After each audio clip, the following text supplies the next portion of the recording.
As we look at this, it's really important because so many of these things stop us from forgiving. Now that we've looked at what forgiveness is not, let's look at what forgiveness is. What is forgiveness? And this definition by Oprah, to be honest, is one of my all-time favorites. It changed the game for forgiveness for me. It says, forgiveness is giving up the hope that the past could have been any different. I love this so much. Forgiveness is giving up the hope that the past could have been any different. And what so many of us do is we hold back on forgiving because we're going back to a situation saying, I would have done it like this, or this is how it should have happened, or this is what should have happened differently. And we're holding on to this false idea of hope, of being able to change what happened in the past.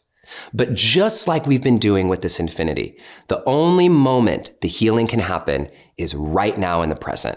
That's when you can let it go to open up to what's trying to bloom in your life. You know, I created this quote around forgiveness that I think is really important to mention as well.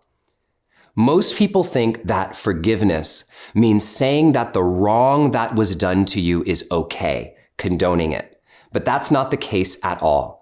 The true purpose of forgiving someone is to stop letting whatever that person did affect how you live your life today. And the thing that I want to name here is that a negative attachment is still an attachment. So when we forgive, we really release that person's energy from us completely, including the hope for their destruction or their revenge or harmful wishes or anything altogether.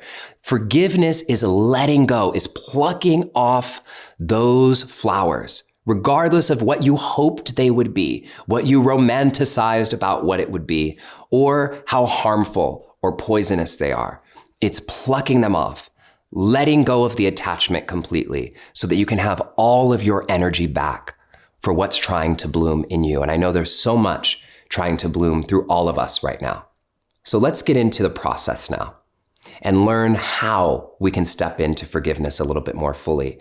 And this can apply to forgiving yourself and forgiving others. And you can look at applying this same concept across forgiving friends or family, relationships, asking for forgiveness, or forgiving things that have happened intergenerationally, trauma that has happened chronically around race or class or anything, gender that's happened in your life. This 5-step process that I'm going to teach you is a healing conversation that you can have in pretty much any dimension of your life.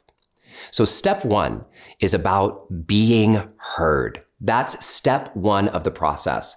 And a part of forgiveness is fully expressing the hurt and the pain and what was wronged. And here's a hint. You don't get to skip that part. A lot of us like to skip that part, especially in the spiritual community. We completely spiritually bypass that part. And we do something that is called premature forgiveness. And premature forgiveness happens when you haven't actually moved that energy of the wrong or of the pain or the hurt. Remember that wheel of emotions, the things that are a little bit more challenging for us to lean into. When we haven't moved that energy out of our bodies, we're not able to fully forgive. And so the first step of the process is being heard. Now, what I'm going to say is that some people are going to ask, well, what if the person I need to forgive, I can't talk to, or they won't hear me, or they won't talk to me, or they're dead, or I don't want to talk to them anymore. It's not about them being able to receive it from you. It's about you expressing the energy and getting it out of yourself. And so that can come in form of a letter, in form of journaling, in the form of moving your body, but just getting that energy, activating it, and being heard by yourself, being heard by you. Because what happens is we don't even allow ourselves to hear our own pain. And so oftentimes when people hear me saying being heard, of course it's great and ideal if you can express it to the person directly. But when we're going intergenerationally and stuff like this, you can't, right? Like I can't go back and express harm or my pains of harm towards somebody who owned a slave, right? I can't do that. But what I can do is express the pain that's coming through me now. Same things with other people, friends and family and things like that in your life. And so to avoid premature forgiveness, we have to make sure we're expressing and being heard first and foremost by ourselves. That's step one. Now, step two is called releasing control. And the point of this is you cannot control the outcome of someone else. You can't control their response. You can't control how they react after you express yourself. Now, this is big. So often we don't communicate how we were hurt or how we were harmed. We don't express the truth of the matter because we're trying to manipulate the truth in order to control what we would imagine the other person's response would be.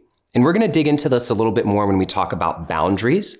But what I want you to know for forgiveness is you can't mute yourself from being fully heard or expressing how the wrong affected you because you're trying to control how the other person is going to respond.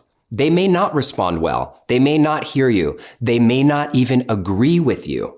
But that has no impact, or it can't have any impact on you plucking those flowers off because you are freeing yourself.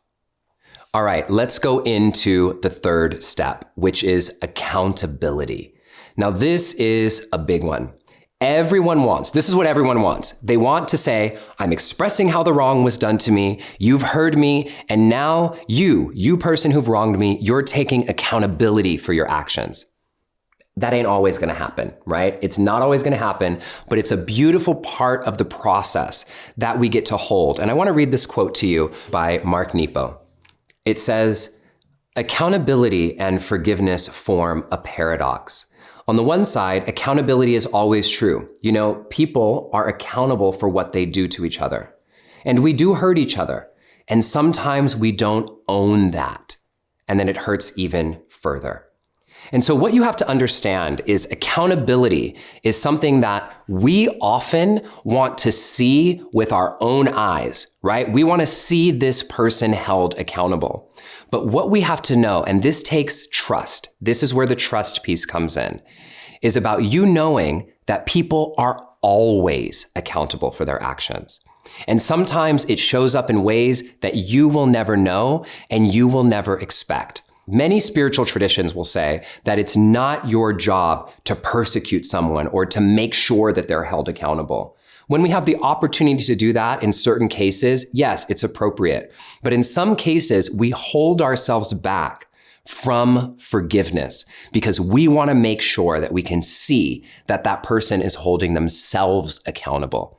And that's not always going to happen. So you can't hold yourself back from forgiveness just because of it. All right. Let's go to the fourth step, atonement. I want to give you this quote from Marianne Williamson on atonement. She says, atonement is the place where you yourself acknowledge where you have been wrong and you ask for a correction of your own perception. I'll continue with another quote that I created around atonement, and this will help you identify it a little bit more for yourself. So atonement is inner reconciliation. It's realizing our wrongs, naming them, feeling them deeply, and then asking for a correction in our own hearts. And so this has to do with when you've done something wrong, right? When you have something to forgive yourself for. And we all have these moments in our lives. And so often we ask for forgiveness or we try to forgive ourselves or we expect to forgive someone else without this atonement piece. And the atonement piece is one that we can only do ourselves. We can only do ourselves. And it's the moment where you say, oh my gosh, I have done something wrong. Please let me be corrected. And it's not beating yourself up about it. It's not getting super angry at yourself about it. It's about holding a compassionate space with that famous quote that we all know from Maya Angelou, when you know better, you do better. And that leads us to our final step, letting go.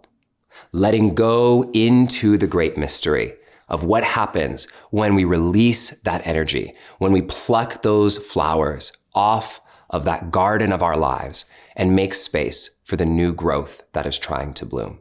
And so here are all the 5 steps for you again: being heard, releasing control, accountability, atonement, and letting go. Some of these things you have control over, and some of them you don't. But one of the things that I love most is that when we are forgiving ourselves, that's usually where it has to start. When we're forgiving ourselves, we have control over all 5. We can step into all 5. Hey, thanks for watching. If you like this interview from the Commune podcast, then click subscribe and check out this video right here.